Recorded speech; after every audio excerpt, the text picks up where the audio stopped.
মহেন্দ্ৰনাৰায়ণ চৌধুৰী বালিকা মহাবিদ্যালয়ৰ তৰফৰ পৰা আপোনালোকক জনাবলৈ পাই সুখী হৈছো যে আজি আমাৰ মহাবিদ্যালয়ত এটা উচ্চ শিক্ষা বিভাগৰ অনুমতিক্ৰমে বিজ্ঞান শাখাৰ নামভৰ্তি কাৰণে আমি অনুমোদন পাইছো আৰু সেই মৰ্মে আমি মহেন্দ্ৰনাৰায়ণ চৌধুৰী বালিকা মহাবিদ্যালয়ত এই শিক্ষাবৰ্ষতে চলিত শিক্ষাবৰ্ষতে ডিগ্ৰী স্নাতক বিজ্ঞান শাখাত নামভৰ্তি প্ৰক্ৰিয়া আৰম্ভ কৰিবলৈ গৈ আছো যেহেতু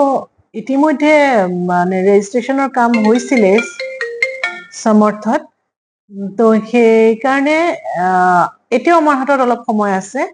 স্পট এডমিশ্যন বা স্পট ৰেজিষ্ট্ৰেশ্যন আৰু এপ্লাই কৰিব পৰাৰ দিনটো হ'ল 19 জুন আমি আশা কৰিছো নলবাৰীৰ ৰাইজে এই খবৰটো জানি তেওঁলোকৰ নিজৰ নিজৰ যিখিনি চিনাকি মানুহৰ মাজত যদি এই খবৰটো তেওঁলোকে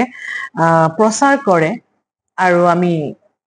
তেনেকুৱা ধৰণৰ বহুত হয়তো ছাত্ৰী আছে যিয়ে ইচ্ছা আছে কিন্তু পঢ়িবলৈ সেই সুযোগ পোৱা নাই সেই তেওঁলোকক আমি সেই সুযোগটো দিব পাৰিম আৰু আশা কৰিছো আমাৰ যিটো নতুন প্ৰচেষ্টা সেই প্ৰচেষ্টাত আমি সফল হ'ম আমি ইমানখিনিয়ে ক'ব পাৰো যে বিজ্ঞান শাখাৰ যিটো নামভৰ্তি হ'ব এইটো অলপ টাইম সময় কম হৈছে সকলোৰে কাৰণে আমাৰ কাৰণেও আপোনালোকৰ কাৰণেও হয়তো আপোনালোকে পৰিকল্পনাটো অলপ আগৰ পৰা কৰিব পাৰিলে হয় আমিও পাৰিলো হয় কিন্তু যিয়ে নহওক এই সুবিধাটো আমাৰ বাবে আহিছে আৰু আমি যিমান পাৰো চেষ্টা কৰিম সকলোকে যিমানখিনি আমি ষ্টুডেণ্ট পাৰো সেইখিনি ষ্টুডেণ্টক সামৰি ল'বলৈ আৰু আপোনালোকক আৰু এটা কথা কৈছো যে আমাৰ মহাবিদ্যালয়ৰ ভিতৰতে খুব ধুনীয়া এটা সম্পূৰ্ণ ব্যৱস্থা থকা এটা ছাত্ৰী নিবাস আছে আৰু দূৰ দূৰণিৰ ছোৱালীও যদি আহিব খোজে তেওঁলোকো আহিব পাৰিব কাৰণ আমাৰ ছাত্ৰী নিবাসটো যথেষ্ট নিৰাপত্তাৰ ফালৰ পৰাও যথেষ্ট সুৰক্ষিত ধন্যবাদ মই এইখিনি জনাব খুজিছো আপোনালোকক যে 19 তাৰিখে এডমিশ্যনৰ কাৰণে আপোনালোকে অনলাইন এপ্লাই কৰিব পাৰিব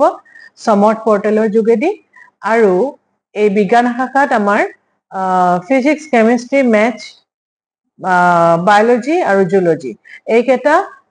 সাবজেক্ট বিষয় অন্তৰ্ভুক্ত কৰা হৈছে এইকেইটা বিষয়ত আমি এডমিশ্যন দিম আৰু সিট যথেষ্ট লিমিটেড সীমিত সংখ্যক সিট আছে সেইকাৰণে মই ভাবো যে 19 তাৰিখে যিখিনি ইচ্ছুক ছাত্ৰী তেওঁলোকে যাতে 19 তাৰিখে এপ্লাই কৰিবলৈ সমৰ্থ পৰ্টেলৰ জৰিয়তে দেৰি নকৰে ধন্যবাদ এটা কথা মই নকলে নহব মানে অন্যায় কৰা হ'ব সেইটো হ'ল এই গোটেই প্ৰচেষ্টাটোত আমাৰ প্ৰচেষ্টাটোত আমাক সম্পূৰ্ণ সহায় আগবঢ়োৱা মাননীয় নলবাৰীৰ বিধায়ক জয়ন্ত মল্ল বৰুৱাদেৱ অসম চৰকাৰৰ মাননীয় মুখ্যমন্ত্ৰী ডক্টৰ হিমন্ত বিশ্ব শৰ্মা ডাঙৰীয়া আৰু উচ্চ শিক্ষা সঞ্চালকালয়ৰ ডিৰেক্টৰ পমি বৰুৱা বাইদেউলৈ আমি আমাৰ কৃতজ্ঞতা জনাইছো কাৰণ তেওঁলোকৰ সহায় নোহোৱাকে আমি এই ক্ষেত্ৰত আগবাঢ়িব নোৱাৰিলো হয় আৰু আশা কৰিছো ভৱিষ্যতেও তেওঁলোকৰ পৰা এনে ধৰণৰ ধনাত্মক সঁহাৰি আমি পাই থাকিম ধন্যবাদ